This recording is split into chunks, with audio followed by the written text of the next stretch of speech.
Bonjour mes amis, et bienvenue en Pendu dans la Lune. Hello friends, if this is your first time here, welcome. Thank you for coming. I'm pleased to meet you. If you've been here before, thank you for returning. I'm truly honored. Friends, if you have been here before, you know from my introduction that this is my series in which I use Tarot de Marseille, or antique Italian decks, to answer a question from my larger weekly Rider-Waite-Smith based tarot spread. What do I mean? Every week I use the question, how do we live life more intentionally? And I answer that question every week with a large tarot spread using Rider-Waite-Smith based decks.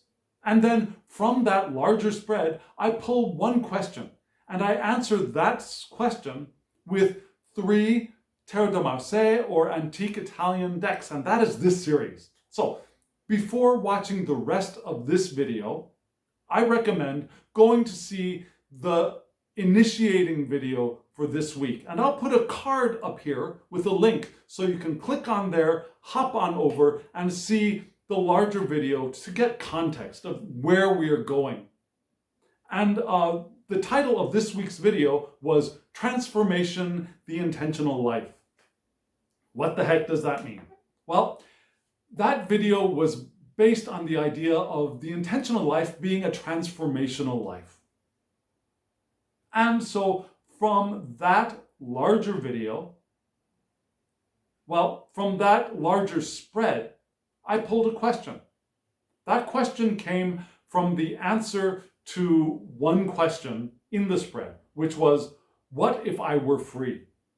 In the larger spread, there are 4 questions, and each one is answered by 2 tarot cards. And one of those questions was, what if I were free? And one of the cards in response to that question was the 9 of Swords. What a weird answer for a Rider-Waite-Smith deck to that question. Because in Rider-Waite-Smith, the 9 of Swords is the worry card, the anxiety card, the card of nightmares.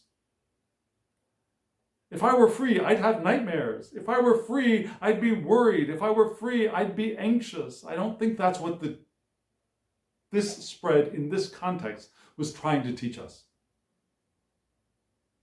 I think it was about facing fears.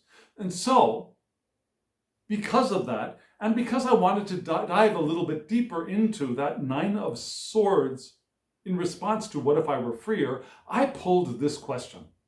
Let me read it for you. It's not so long this time. How do we distinguish between worry and actual danger? How do we distinguish between worry and actual danger? Because in the card that we saw in the larger spread, there was a figure covering up their ears, blocking out the song of a siren. But what if we actually uncovered our ears, really listened, really looked at who was singing the song? Is it possible that our resistance is actually preventing us from seeing what we actually want? From something that would actually help us grow and transform? If we look at it, might we also discover that no, I don't want this, and find another way around it? Follow our path of intention in another direction. Tightening ourselves up, closing ourselves off with anxiety, worry, and fear prevents us from having full access to the power of intention. So if we were free, what if we were to look at the thing that we think is frightening for us, worrisome to us? Not that I'm saying that you need to put yourself into a place of causing mental harm to yourself. That's not what we're saying. That's not looking at it from a position of being free. That's forcing yourself to look at something you really don't want. That's a very different experience. Forcing yourself to look at something that you are worried about, that you don't want to look at, is potentially harmful. Looking at something that worries you freely is a very different experience. And so that is the tension that we're holding here. When I feel free to look at that which I think is frightening, is worrisome, is anxiety causing. We cause our own anxiety. We cause our own fear. We cause our own worry. So if we're open to looking at that thing which I am using as my reason for creating those emotions, if we look at it freely, we might be able to distinguish between that which actually is dangerous and that which is not. That which is just our excuse for creating this turmoil of negative emotion. So, what if we were free to look? How can we distinguish between that which is actual danger and that which is just not, which is just worry causing? Because there are differences. And some of the things that we are worried about, have you ever noticed this? Have you ever experienced this for yourself? Something that you were worried about, anxious over, was actually something that in the long run was beneficial for you. Was actually what you wanted. But because it was strange or new or unexpected or not what you thought you wanted, we put up this barrier of negative emotion, which included fear, worry, anxiety, nightmares, insomnia. Have you ever had that experience? If you have, then this question will make more sense to you. Because there are times when that happens, when we are preventing ourselves from moving into something we actually want, and using the excuse of these emotional reactions of worry, fear, anxiety, etc. So, how can we distinguish? First, we need to be open and free to look at it. But then once we look at it, how can we distinguish? Sometimes it's not so clear.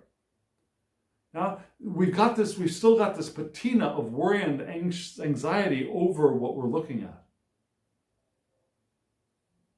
But we want to see through that to the actual truth that lies beneath. So how do we do that? Got 3 cards? Let's take a look at those 3 cards.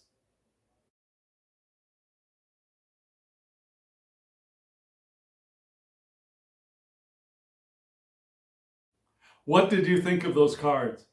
This is a wonderful deck. A deck that I just got actually a couple of weeks ago from Artisan Tarot, which is a fairly new shop, which is redrawing and restoring old Tarot de Marseille decks. They've restored and redrawn. First was the Convert, the Nicholas Convert, then the Noblet, and this is the Dodal. And it comes in this box, and I will put a link below so that you can go to their shop and check out this deck, the other 2 decks that are currently available. There are going to be more decks coming out, I'm told. I think there's going to be a Via deck coming out next, and then after that, I really hope the Tarot de Paris, which is an anonymous deck. I hope they're going to do that one next, after that.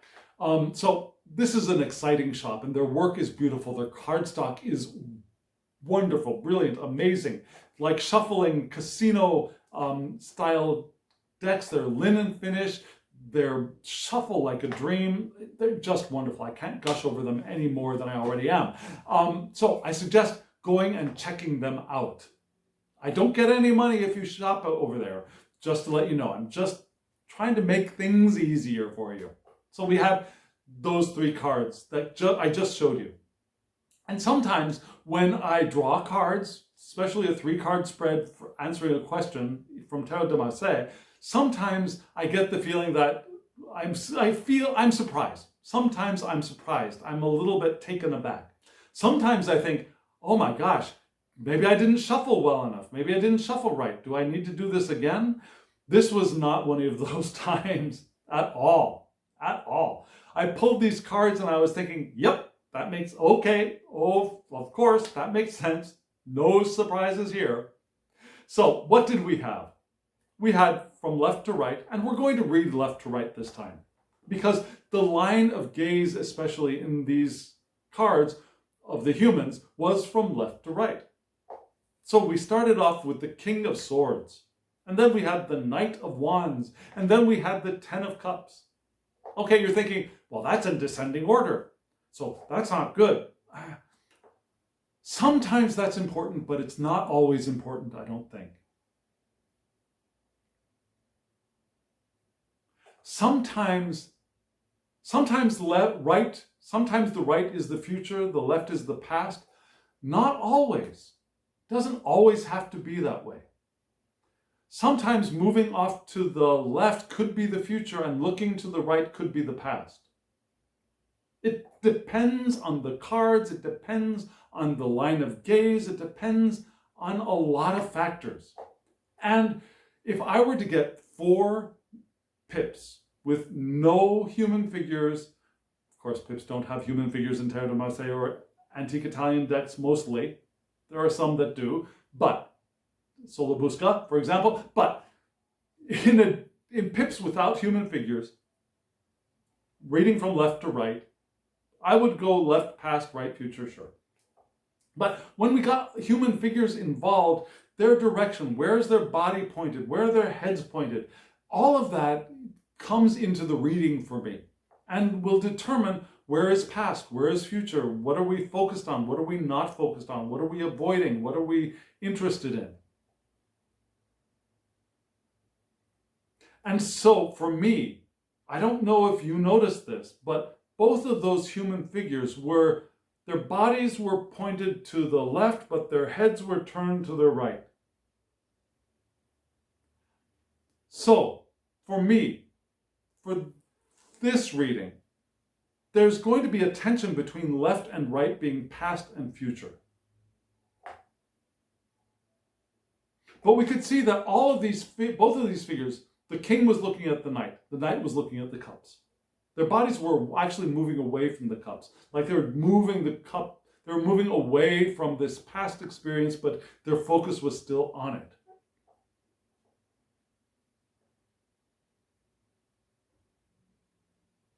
The King of Swords has their sword held up on that side, on the left, clearing perhaps away. Now, some people think of blocking the path, but it could also be clearing the path in that direction.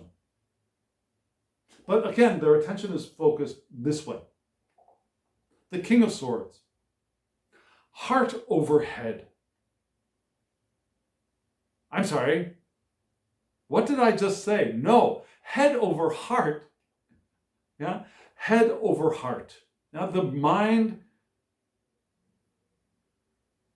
helping us to rearrange our emotional state. The head being able to think past and above our emotional state, which could be in turmoil, especially when we think of this time that we're moving beyond the Nine of Swords and Rider-Waite-Smith, of that anxiety, the worry, and we want to distinguish between worry and actual danger.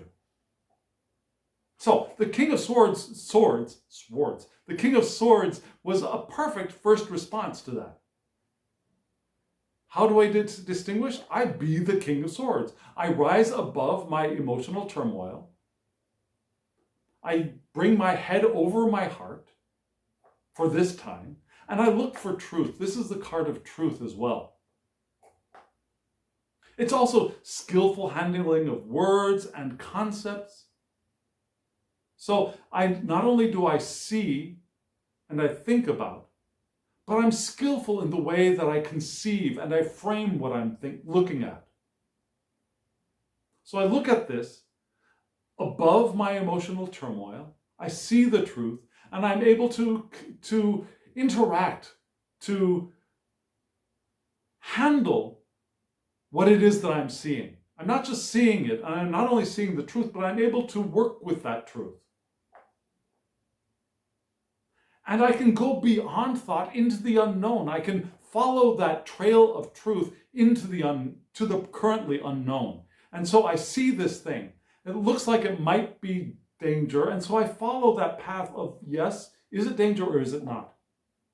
I look at this thing and it doesn't look like danger. It might just be my own screen of worry. And so I follow that path of truth into the unknown and see, where does that lead?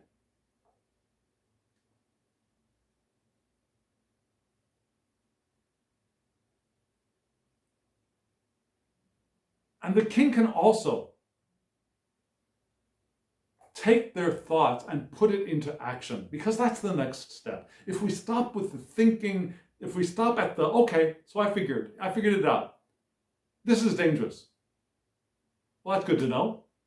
No, this is not dangerous. Well, that's good to know. And we just stop there. That is not the end, right? We want to put it into action. And that's why I'm saying this sword that he's holding, that they are holding up to their left, is also clearing out a path of a way to go into right there, the left, but to clear a way for the body to move in the direction that it's already pointing in, which could be the future.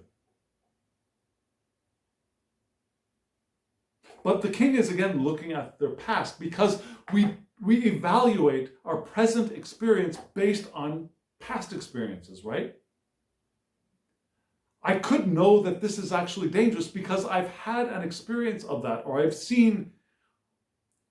I've heard tell of other people's experiences of that. And that's why this king is also looking at the Knight of Wands, because the Knight of Wands, in this card, riding off to the left, which could be the future in this series of cards, but looking back. Riding off into adventure, but looking back. Knight of Wands, passion, inspiration, sexuality. It's a card of action. Get out there and do things. Have an adventure. So the king is looking back at that time when they, or someone they knew, rode off on an adventure. And what were the consequences of that? Being one with one's energy as well. The king is looking at the time when they or somebody else was at one with their energy, their power, their libido. And libido can be sexual, but can also just be that energy, that well of energy in a psychological sense that wells up from and is part of the unconscious. Now, it's our channeling our instinct into creativity. That's part of that libido, channeling instinct into creativity, courage. So the king looks back at the time when they've had the experience of being courageous, taking that leap, doing the adventurous thing, and what were the consequences? And how does that relate to what I'm observing now? That's how we can discern. Another way that we can discern. Because it's that experience of the Knight of Wands which informs our current situation. And it could be our own personal experience, or it could be learned experience from that of those around us. Now, my cousin did this and noticed this, had this experience, so I can learn from that as well. There's no particular reason I chose cousin, but I mean, there is that. And then so we got this knight. Also looking back at their passion, their past experience, their past inspirations and their fire. Because again, for me, in this deck, in this spread, the left is going to be the future, the right is the past. We're moving this way. Time is moving this way. But our gaze is moving in this direction. We're looking back. So our knight is also looking back at the Ten of Cups. The Ten of Cups can sometimes be leadership, but I don't think that's the direction we want to go in this spread. Both of these figures are not right now perhaps looking necessarily at the past, but perhaps within. And maybe that's a better way of framing this. Yeah, they're moving in the direction of time forward, but also forward into as the sense of moving into the world, into experience, which is generally in the future, yes. And they're looking not back necessarily always completely to the past, but also within. finding peace. The Ten of Cups is finding peace within. Finding a feeling of completion, perhaps, but more finding peace. And preparing for the next stages. And so they're looking back at the want, not necessity, not need, but looking back and recognizing that we want to first, before we move forward, before we fully analyze, we want to first find peace, find freedom, clear away the emotional turmoil. Because if we're still in the midst of the emotional turmoil, we're not going to be able to distinguish between actual danger and worry. So we want to first Ten of Cups ourselves.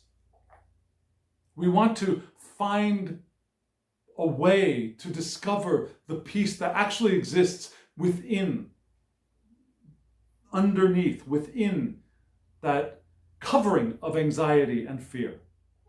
Because our essence is peace, our essence is love, our essence is joy, our essence is well-being and pure awareness.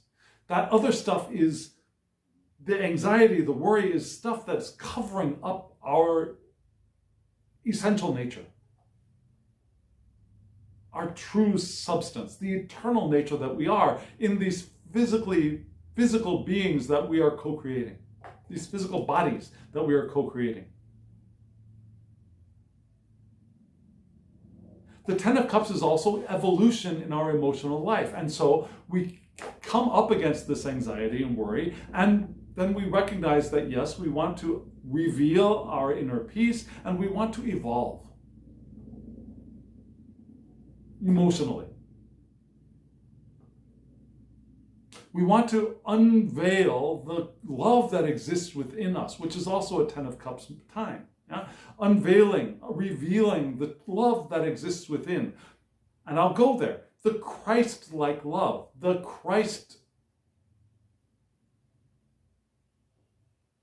universal anointed Christ figure of unconditional, pure love. And remember, the Tarot de Marseille decks are decks which are created within a Christian context. And so this Christ-like love is part of the cultural mise en scene of the Tarot of Marseille. We want to uncover that universal love. Or, if we want, the Buddha. Same difference. Our heart has attained fullness. That's the tens, right? Attaining fullness. And possible to move again into action. Love moving into action. Now, we reach this this evolution of emotions in the 10, right? This fullness. But that's not a finish line. There are no finish lines in Tarot or in life. It's not a finish line. We arrive at this unveiling of our love within so that we can move into and act in the world. And that is how we can distinguish between danger and worry. Now, first, we start with, we look back and we discover our emotional equilibrium and uncover the love, the joy, the well-being that is our essential natures. Then we remember situations where we might have encountered something similar or something that those around us have encountered which is similar. We let that inform us, from the king looking at the Knight of Wands. And then we discern as the King of Swords. And we are able to go beyond the thoughts we're having, the perceptions we're having at the moment into the unknown. And it's in this way that we discern between what is actually dangerous and what is just our worry. And what might actually be beneficial for us that we're resisting. Does that make sense? Have I led us through these three cards which are interacting with each other in different directions, I believe. Yeah, we've got a movement in this way, but we've also got a movement in that way, which brings us back in this direction. So friends, I'd love to hear from you if this has meant something to you. Hit the like button so that YouTube thinks that this is worthy of other people taking a look at. Yeah? The more likes there are, the more YouTube, the company, puts the video in the visual space of other people. Subscribe to the channel if you haven't subscribed, and click that alarm bell so you get notifications of when I upload videos. And also share this around. Share this, copy the link and put it on other platforms if you feel called to, or if you think that would be interesting for other people. That would be wonderful. And comment below. I would really love to hear from you. I'd love to hear what you think. What did you think of this reading? Would you have read it a different way? Let me know. And if you want a private reading from me, there will be a link to my Instagram account, so you can hop over there, send me a direct message, and we can get you a reading, either with any system you want. Almost any system you want. There are a couple that I might not be completely well versed in yet, but I'm getting there. I am getting there. And again, there will be a link if you want to go get the decks yourself. Get the deck yourself. And friends, now, as always, I wish you love, joy, well-being, and pure awareness. Thank you.